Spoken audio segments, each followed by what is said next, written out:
Joining me on Captains of Industry is Bodo Donauer, the MD of BMW South Africa. Bodo, thank you very much for your time. Pleasure. In doing my research, there was something that was troubling me, and that is why BMW decided to set up a facility in South Africa, one, to manufacture here, and secondly, to export here. We're not known as the most competitive economy. Can you take me through the rationale? Of course, you set up the Roslyn manufacturing plant in 1975, although you've had a presence in South Africa since 1968. Yeah, that's a long time ago. So we are here nearly 40 years. And how it happened was that there was a company called Pretoria Monteteers, if I pronounce it right. And they started to assemble cars for BMW. And in 1974, 1975, BMW took this over. And interesting enough, that was the first plant outside of Germany. So the first overseas plant of the whole BMW group in those days. I have no idea why they did it in those times exactly, but I think there was a market. And this is what they experienced in the 60s, that there is a market and that it's worthwhile to go for it. And there was quite a good relationship with South Africa as well. And instead of doing it via importers or regional managers or however, in those days even Africa and parts of Asia were combined, one decided very consciously to set up their own plant. And it was a successful step, as we have seen. Well, as you say, you've been here for 40 years. I'm interested in the export environment and how the rand is affecting you. I was trying to rationalize this, and again, you must be gaining on the import side, but you must be hurting on the export side. Can you give me a little clarity on that front? Yes. We have both. We export cars, we import cars, and as we are part of the BMW group, we have a trade-off within the group. So we are not so much affected by this two-way issue of a strong rand. We gain something on the one side and we lose something on the other side, and the mother company is taking it up. A net effect then. Yes. Looking at your time in South Africa, you've been here for 4 years. Do you find it a difficult environment to operate in? I always say it's a challenging, wonderful country, first of all, and I mean it as I say, challenging, wonderful. It's not more difficult than other countries as well, I assume. It's, you need to understand your business, you need to see how it works, and then you need to follow up. You need to understand a bit the culture and how it works.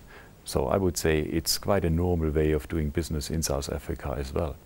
In October 2009, you announced that you were investing another 2.2 billion rand in the Roslyn facility. How's that investment going, and are you now reaping the fruits of the capital investment? The investment is on its way. As we said in October, we needed to take the decision. Interesting enough, in the middle of the crisis, it's normally not the time where you go ahead and decide on huge investments where the whole market is down, not just in South Africa, even worldwide. But it was necessary to allow us to take the next step. As in our industry, you need to prepare 2-3 years before you really come up, for example, with a new product. You need to start to do the investment. That's all on its way, and it has already paid out for BMW South Africa. Because the one and important thing is that this plant in Roslyn is really a vital part of the BMW production network worldwide. And we compete with each other. As much I like to have volume for my Roslyn plant, my colleagues in Germany, in the United States and all over the world, they like to have this volume as well. So we need to compete, and in order to be on the same level field, we needed this kind of investment to bring the plant on the same technological playing field. Let's talk a bit about the economic environment, and of course it has been something of a roller coaster since you took over as MD at BMW South Africa. You went through a boom, you went through a very tough financial crisis, and now we look as though we're on a firm footing to a recovery. Firstly, let's start there. Do you believe that we are on our way to a continued recovery? The numbers are impressive if you just take the numbers percentage-wise.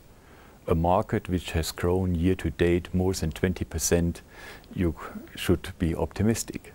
If you go a bit deeper and if you look, for example, in the segment in which we are in, this growth slows a bit down. But I would say, yes, there is a substantial improvement. There is reason to be really optimistic, but I'm not sure whether we are through the whole storm already. there might be the one or the other hiccup, and you can see that people are a bit careful in spending money for durable goods as cars are, especially as premium cars are. So we are on the right way, but it might need another half a year to really be through. The economists will always throw it back at me when I come out with the impressive stats in the automotive industry at the moment. They'll say, but you've got to take into account the base effect. We're coming off a situation where we were clearly in recession. You take that into account when you look at the numbers and survey the way forward. Certainly. As impressive the 20% are, we are still not there where we have been 2006, for example. We are close, but we are not there yet. But that's still a way to go. But look what happened. When I arrived here, beginning of 2007, you could see after some years with stable interest rates, a stable currency, GDP growth, everything went down and went dramatically down. And now it's the other way around. We see interest rates which the country has not seen for a long time. We see a growth rate. So it should turn in the right direction. Automotive production and development program, your relationship with government and what government is doing to enhance the sector that you operate in. Yeah, it's something you need to learn in South Africa. You need to engage a lot. And BMW Group, having been here for 40 years, as I have said, is certainly not the kind of company which gets nervous easily. I think my predecessors has known it, I know it in the meantime. You need to engage, you need to talk, you need to be patient, and you will see it's going in the right direction. As I said, when we announced our investment, the so-called APDP was not ready. It's still yet not finalized.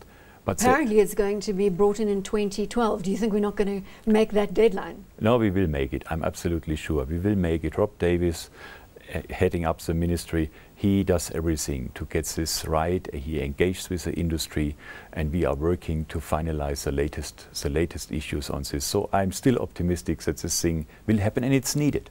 Well, for those who aren't familiar with the vehicle industry, what exactly is the automotive production and development program all about? Let's try to make it really easy. I always say, if you look to the map, you see that South Africa is not located in the middle of the automotive markets of this world.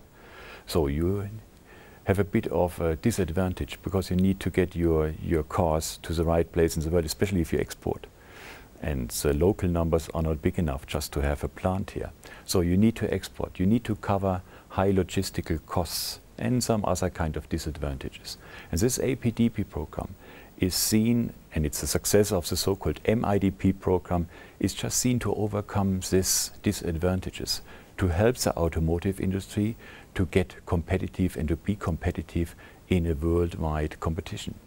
While we're talking about stakeholders, we obviously need to make mention of the South African unions, and they are renowned for being particularly sensitive and reactive.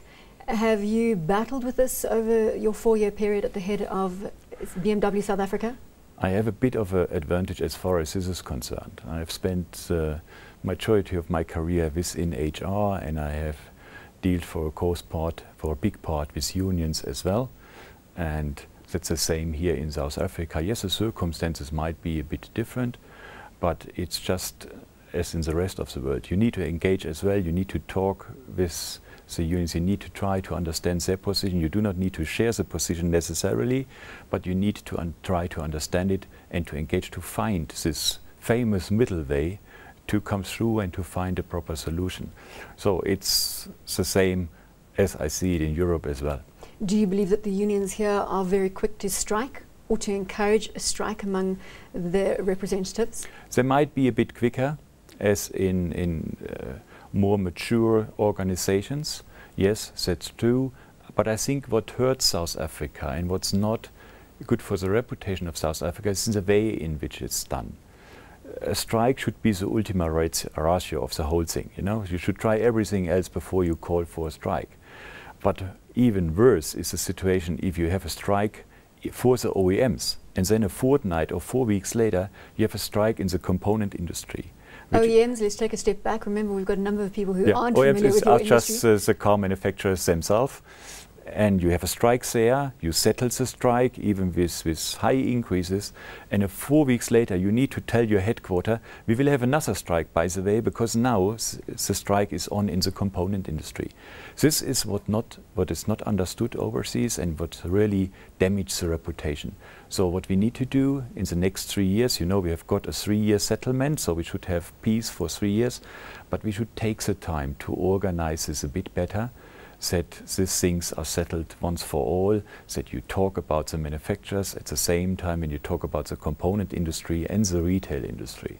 When you spoke of your 2.2 billion rand investment in October 2009, you also made mention of the fact that you had not embarked on retrenchments throughout the financial crisis. Does that still hold true? That's true. We believe in people, and coming from one of the biggest challenges in South Africa, and that's certainly education, and caused by education, the skills, the lack of skills and the skills shortage. So how did you right-size during the downturn then? Were you not reactive? Did you decide just to hold steady through? We were able to hold steady through because it's one of our main tasks and what we concentrate on, to be efficient and effective all the time, not just in a recession. So we streamline our operations permanently. That's a permanent task.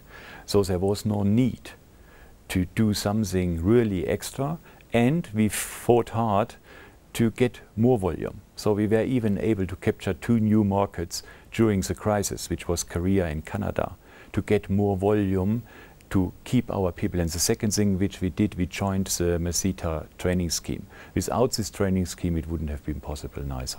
Elaborate on Mesita and the training scheme. It's just to say, use the time for the people and train them and share the cost of it, so that people get paid, but they are on training. They do not work, but they are on training, and so you help, let's say, to overcome this difficult period of time. Not only did you have to navigate through the economic downturn, but the electricity crisis. I just have visions of this manufacturing plant and car after car going through on those conveyor belts, and then suddenly everything coming down to a dead end. How did you navigate those waters? We are a bit lucky. As far as our plant in Rosslyn is concerned, we had no major hiccups with electricity supply. So we were able to manage this, that it did not affect us hard. We might have had the one or the other short one, but nothing big one. We cannot blame anybody to say they have cut the electricity off at our plant. The city of Schwane was quite responsible to the industry's demand to avoid this. But you must have realized that that was a key challenge going forward. Did you have any backup systems in place, or did it prompt you, the countrywide electricity crisis, although you weren't affected, to put backup systems in place? No, we started the talks very early, said this could not happen. What we did, we make people understanding what happens if you cut off electricity without any announcement, what happens to your cars which are just in the process to be manufactured. Basically, they are scrap at the end of the day. If you have a 24-hour electricity stop, your cars will start to get damaged. And so we talked with the city, we did it very early, and we made them aware of the situation, and that helped. You're watching Captains of Industry. Here I'm speaking to Bodo Donauer. He's the MD of BMW South Africa.